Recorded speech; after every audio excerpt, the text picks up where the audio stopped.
talents, and skills.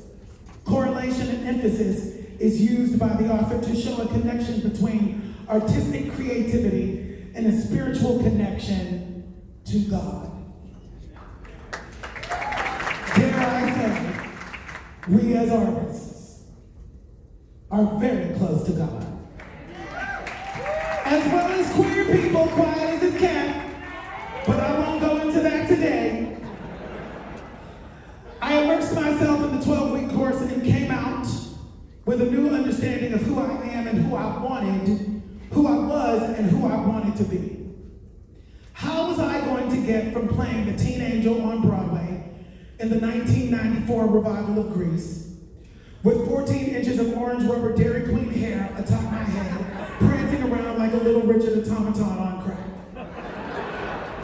How was I ever going to be taken seriously as an artist?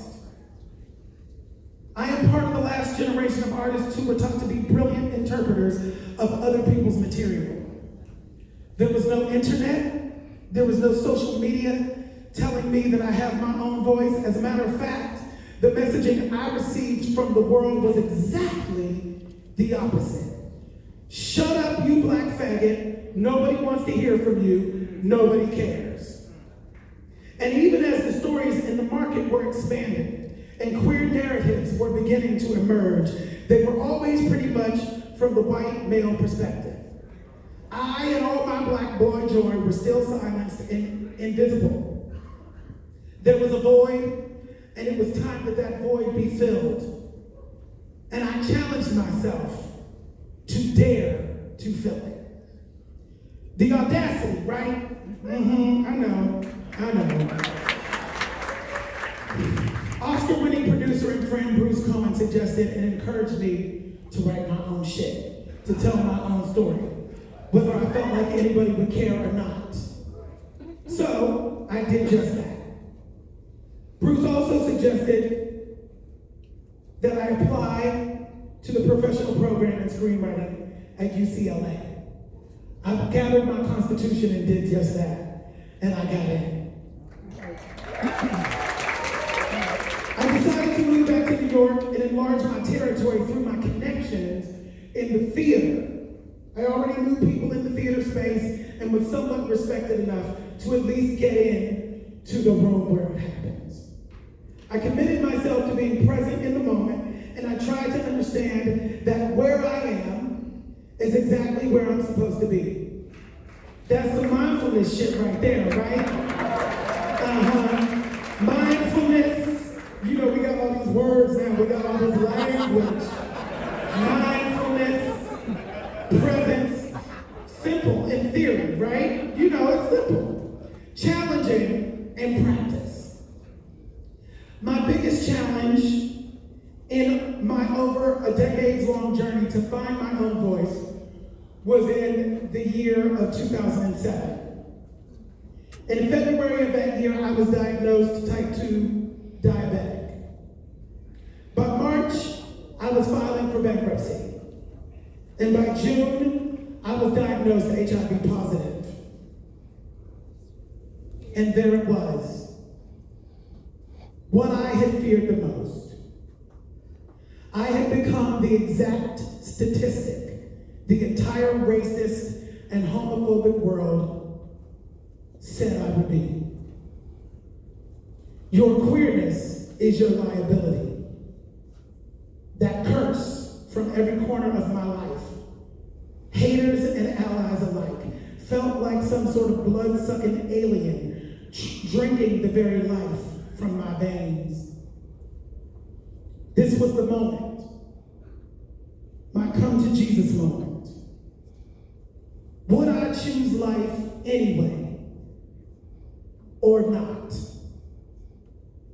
Now, I'm not gonna bore y'all about what came next. I'm gonna let y'all go about my memoir, Unprotected.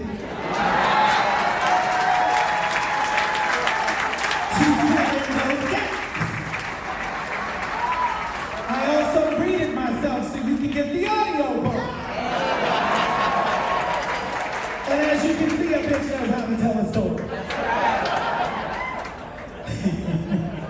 I'm not gonna bore you with that, but know this.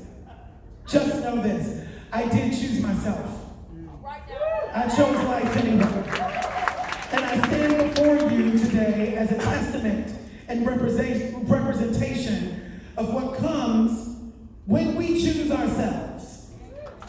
So, the Tony came, the Grammy came, the Emmy came, and now this, here, at the opening of my directorial debut.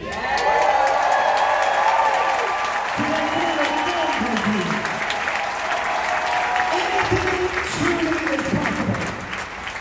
So, this is the thank you portion. First, I'd like to thank all the folks who saw me before I could see myself with the gift of this script for me to direct. This script found me. Everybody talks about, how did you choose this? How did you? I didn't choose nothing.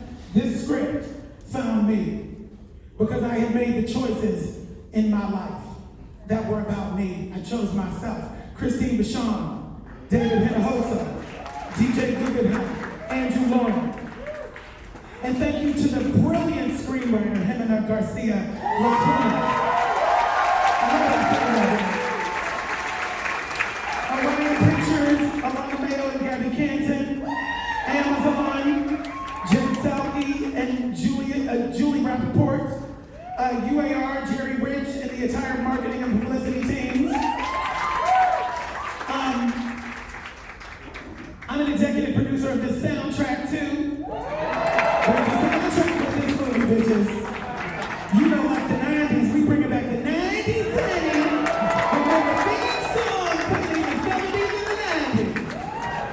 So, my record label, that I have new pop music coming out very shortly on Republic Records, and Island in the UK, Marty Lippman, Wendy Goldstein, Steve Patron, Michael Carillo, Dave Sano, and everybody at Republic and Island in the UK.